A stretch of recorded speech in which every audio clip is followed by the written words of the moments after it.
అక్కడ పోర్టు నిర్మాణాన్ని ఎలాగైనా ప్రారంభించాలనేది ప్రభుత్వ సంకల్పం. తమ డిమాండ్లు పరిష్కారమైన తర్వాతే ముందుకు అడుగుపడాలనే పట్టుదల ఆ ప్రాంత ప్రజలది. 3.5 ఏళ్లుగా అటు అధికారులు ఇటు నిర్వాసిత గ్రామాల ప్రజలు ఎవరూ మెట్టుదిగలేదు.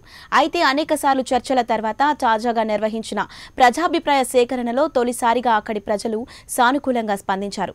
తమకు ఏమి కావాలో ప్రభుత్వానికి నిర్వాసిత గ్రామ ప్రజలు ఓ లిస్టు రాసి మరీ ప్రభుత్వం ముందుంచారు. సిక్కోలు జిల్లా బావనపాడు గ్రీన్ఫీల్డ్ పోర్ట్ నిర్వాసిత గ్రామస్తులు అసలేం డిమాండ్ చేస్తున్నారు? Watch the story.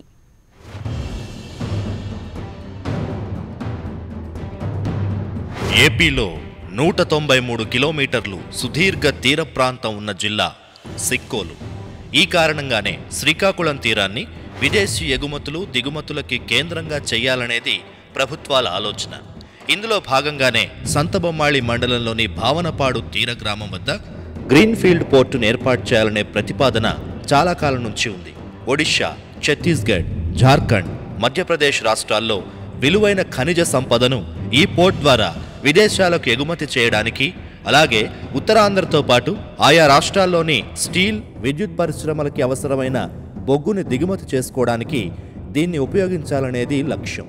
ఎప్పటి నుంచో ప్రతిపాదనలకే పరిమితమైన ఈ భావనపాడు పోర్టు నిర్మాణం 2014 ఎన్నికల్లో పొలిటికల్ హామీగా మరోసారి తెరపైకొచ్చింది.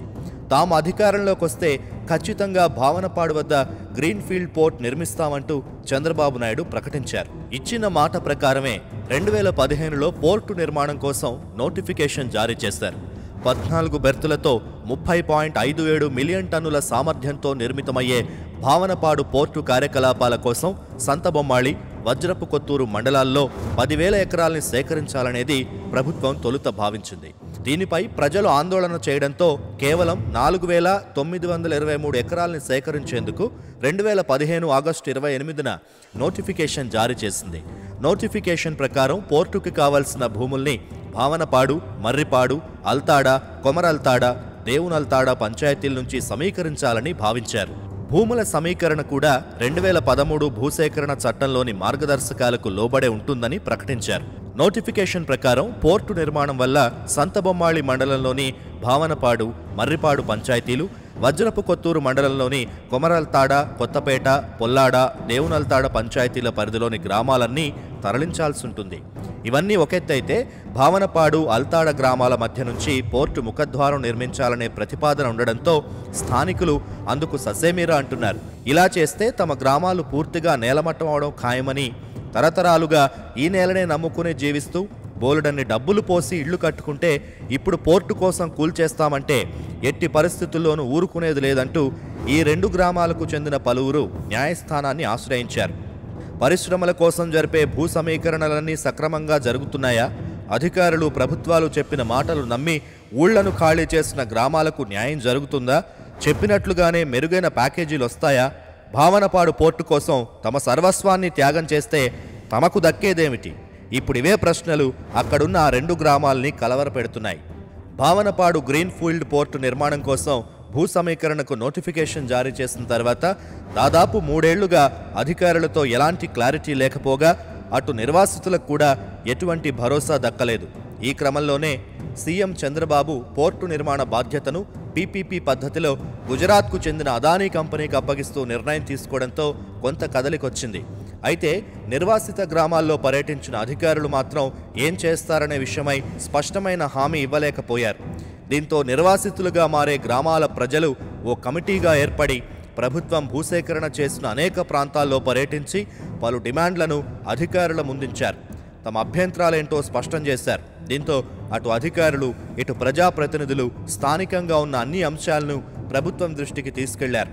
సీఎం చంద్రబాబు ఎట్టి పరిస్థితుల్లో పోర్టు నిర్మాణం జరిపి ఈ ప్రాంతాన్ని అభివృద్ధి చేయాలని భావిస్తున్నారు. భూ సమీకరణపై తీవ్రంగా కసరత్తు చేసిన అధికారులు ఎట్టకేలకు ఎన్ని ఎకరాలు తీసుకోవాలి, ఎంత నిధులు కావాలి అన్న ఓ చిట్టా తయారు చేసుకున్నారు. 2015 ఆగస్టులో 5,000 ఎకరాల భూసేకరణకు నోటిఫికేషన్ ఇచ్చినా ప్రస్తుతం దీన్ని 2,300 ఎకరాల భూసేకరణకు పరిమితం చేస్తూ నిర్ణయం తీసుకున్నారు. మిగిలిన భూములకు నోటిఫికేషన్ నుంచి మినహాయింపు కూడా ఇవ్వడంతో వజ్రపు కొత్తూరు మండలం పొల్లాడ, అల్తాడ గ్రామాల రైతులు ఉపశమనం పొందారు. ఇప్పటికే స్థానికులతో రెవెన్యూ డివిజనల్ అధికారులు పలు సమావేశాలు నిర్వహించారు. 2019 మార్చి నాటికి భూసేకరణ, గ్రామాలు ఖాళీ చేయడం వంటి పనులన్నీ పూర్తి చేసి ఓడరేవు యాజమాన్యానికి 2300 ఎకరాల భూమితో పాటు భావనపాడు, దేవునల్తాడ గ్రామాలు ఖాళీ చేసి అప్పగించాలని అధికారులు భావించారు. రెవెన్యూ శాఖ ప్రాథమికంగా అంచనా వేస్తున్న లెక్కల ప్రకారం ఆ ప్రాంతంలో ప్రస్తుతం మార్కెట్ ధర ఎకరా 5 లక్షలుంది.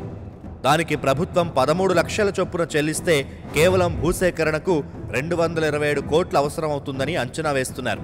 ఇక ఆయా గ్రామాల్లోని చెట్లకు 10 కోట్లు, టీ పట్టా, ఆక్రమణలకు 40 కోట్లు చెల్లించాల్సి రావచ్చని అంచనా. దేవునల్తాడ, భావనపాడు గ్రామాల్లో నిర్మాణాల్ని తొలగించేందుకు 170 కోట్లు, అర్హులైన మత్స్యకారులకు ప్యాకేజీ కోసం 80 కోట్లు, ఆర్ఆర్ ప్యాకేజీలో భాగంగా ఆయా గ్రామాల్లో ఇళ్లు ఉన్నవారికి 450 కోట్లు, కొత్తగా నిర్మించే ప్రాంతంలో రహదారులు, కాలువలు, పాఠశాలలు, తాగునీటి సరఫరా, విద్యుదీకరణ, అంగన్వాడీ కేంద్రాలు, సామాజిక భవనాలు, దేవాలయాలు తదితర అవసరాల కోసం 200 కోట్లు కావాలి. ఆర్అండ్ఆర్ ప్యాకేజీలో కొత్తగా సేకరించాల్సిన 100 ఎకరాల భూమితో పాటు ఇతర ఖర్చుల కోసం 25 కోట్లు, మొత్తంగా 1202 కోట్లు పోర్టు నిర్మాణానికి ముందే అవసరమని ఓ నివేదికను సిద్ధం చేసింది. దీంతో ఈ నివేదిక ఆధారంగా గ్రామ ప్రజలతో ఆర్డీఓ పలుమార్లు చర్చలు జరిపారు. మంత్రి అచ్చెన్నాయుడు సైతం గ్రామస్తులకి అన్ని విధాలా న్యాయం చేస్తామని హామీ ఇచ్చారు. కానీ నిర్వాసితుల డిమాండ్లు వేరేలా ఉన్నాయి.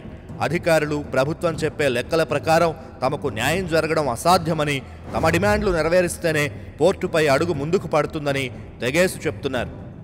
తాజాగా తయారు చేసిన ప్రతిపాదనలు ప్రభుత్వానికి అధికారులు నివేదిక రూపంలో పంపించారు. ఖాళీ చేసిన గ్రామాలకు బదులుగా సంతబొమ్మాళి మండలం మూలపేట, వజ్రపు కొత్తూరు మండలం కొమరల్తాడ పరిధిలో ఒక్కో చోట 300 ఎకరాల చొప్పున భూమిని ఇప్పటికే రెవెన్యూ శాఖ పరిశీలించింది. ఈ క్రమంలోనే స్థానికుల్ని కొంతమేర ఒప్పించగలిగిన అధికారులు భూ ఎంజాయ్మెంట్ సర్వే నిర్వహించారు. భావనపాడు పోర్టు నిర్మాణం కోసం నోటిఫికేషన్ విడుదలైన తర్వాత అధికారులు, ప్రజాప్రతినిధులు అనేక మార్లు అక్కడి నిర్వాసితుల్ని ఒప్పించే ప్రయత్నం చేశారు. సాక్షాత్తు ముఖ్యమంత్రి సైతం జిల్లాకు వచ్చిన ప్రతిసారి ఏ ఒక్కరూ ఇబ్బంది పడకుండా మెరుగైన పరిహారం అందిస్తామని హామీ ఇచ్చారు. ఈ మధ్యకాలంలో రెవెన్యూ శాఖ సిద్ధం చేసిన ప్రతిపాదనలు నిర్వాసితులకి సంతృప్తిని కలిగించడం లేదు. అయితే దఫాలుగా చర్చల అనంతరం తాజాగా భావనపాడులో నిర్వహించిన జన్మభూమి మా ఊరు కార్యక్రమంలో భావనపాడు పోర్టు నిర్మాణంపై ప్రజాభిప్రాయ సేకరణ జరిపారు. మంత్రి అచ్చెన్నాయుడు, ఎంపీ రామ్మోహన్ నాయుడు, జిల్లా collector K Dhanunjaya Reddy, port director Koya Praveen Kumar స్థానిక ఆర్డీఓ సమక్షంలో నిర్వహించిన ఈ పబ్లిక్ హియరింగ్లో అభ్యంతరాల్ని తెలియజేయాలంటూ నిర్వాసిత గ్రామస్తుల్ని మంత్రి అచ్చెన్న కోరారు. దీంతో తమకేం కావాలో, ప్రభుత్వం ఇస్తామన్న ప్యాకేజీ ఎందుకు సరిపోదో, ఏం చేస్తే తాము పోర్టుకు అంగీకరిస్తామో తెలియజేస్తూ పోర్టు నిర్వాసిత హక్కుల సాధన కమిటీ తమ డిమాండ్లను అధికారులు, ప్రభుత్వ పెద్దల ముందుంచింది. పోర్టుకు అంగీకరించాలంటే పోర్టు నిర్మాణానికి ముందే ఫిషింగ్ హార్బర్ను నిర్మించాల్సిందే. తాము కోల్పోతున్న దానికంటే ఎక్కువగా ఆర్అండ్ఆర్ ప్యాకేజీ అందించాలి. ఇళ్లు, స్థలాలు కోల్పోతున్న వారికి ప్రస్తుతం ఉన్న ధరకు 5 రెట్లు ఇవ్వాలి. నిర్వాసిత గ్రామ ప్రజలకి ఉద్యోగాలు కల్పించాలి. నిర్వాసిత కాలనీల్లో మౌలిక సౌకర్యాలు కల్పించాలి వంటి డిమాండ్లను ప్రకటించింది. ప్రస్తుతం అధికారులు చెప్తున్న ప్యాకేజీలతో తమకు ఒరిగేదేమీ లేదని, తాము చెప్పిన డిమాండ్లకు తలొగ్గితేనే పోర్టు నిర్మాణానికి అడుగు ముందుకు పడుతుందని స్పష్టం చేశారు. నిర్వాసిత గ్రామస్తుల డిమాండ్లను సానుకూలంగా విన్న మంత్రి అచ్చెన్నాయుడు ఈ డిమాండ్లన్నింటినీ ముఖ్యమంత్రి దృష్టికి తీసుకెళ్తానని స్పష్టం చేశారు. మత్స్యకారులు అడిగినట్లు ఫిషింగ్ హార్బర్ నిర్మాణానికి ప్రభుత్వం సిద్ధంగా ఉన్నట్లు మంత్రి అచ్చెన్నాయుడు ప్రకటించారు. గత 3.5 ఏళ్లుగా ఎన్నో అవాంతరాల్ని దాటుకుని భావనపాడు పోర్టు నిర్మాణం అంశంపై కొంత స్పష్టత రావడంతో డైరెక్టర్ ఆఫ్ పోర్ట్స్ హర్షం వ్యక్తం చేస్తోంది. త్వరలోనే పోర్టు నిర్మాణానికి కావలసిన చర్యల్లో మరింత వేగం పెంచుతామంటున్నారు. తమ ప్రాంతంలో పోర్టు వస్తుందంటే ఎలాంటి అభ్యంతరం లేదు. కానీ పుట్టిన ఊరిని వదిలి అధికారులు చెప్పిన చోటకు వెళితే తమ పరిస్థితి ఎలా ఉంటుంది? తమ పిల్లల భవిష్యత్ ఏమవుతుంది? ఏళ్ల తరబడి సముద్రాన్నే నమ్ముకుని బతుకుతున్న తమకు ఇచ్చిన మాటకు కట్టుబడి ప్రభుత్వాలుంటాయా? ఇవన్నీ 1కి 10 సార్లు ఆలోచించుకున్నారు కాబట్టే భావనపాడు పోర్టు నిర్వాసితులు తమ డిమాండ్లేంటో పక్కాగా సిద్ధం చేసేసుకున్నారు. మా లెక్కకు సమాధానం చెబితేనే పోర్టుకి సహకరిస్తామని తెగేసి చెప్తున్నారు అక్కడి వారు.